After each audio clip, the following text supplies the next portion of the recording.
now so great that too much of that equity would be exposed to a substantial tax hit because the capital gain exclusion rules are simply too low and did not keep up with either the standard rate of inflation since 1997 or the appreciation rate in homes since 1977. So because of that, we've got an artificially low threshold where you're going to get taxed on your proceeds.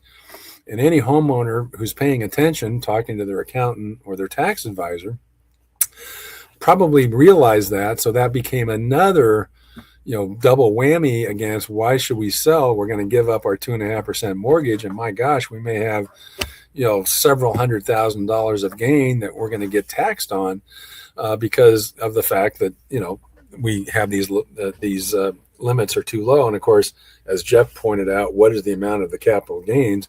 Well, it can vary because, you got both a federal issue in terms of capital gain and in some states a state issue. But, generally, I would say you would want to plan for at least like about a 15% hit in terms of a capital gains, tax hit on your sale proceeds. Again, the amount beyond those exclusion limits we already showed you. But as a usual disclaimer from me as a mortgage guy, a loan guy, is you definitely want to check with your tax advisor, be it a CPA or a tax attorney, and they can guide you as to what those capital gain rates are and what you're going to be exposed to when you sell your home. So I wanted to bring this to your attention because this gives you, I think, a fuller picture of the lock-in effect we've been dealing with now, where not enough homeowners are selling their home. And that's been an issue in terms of, home buyers looking to buy.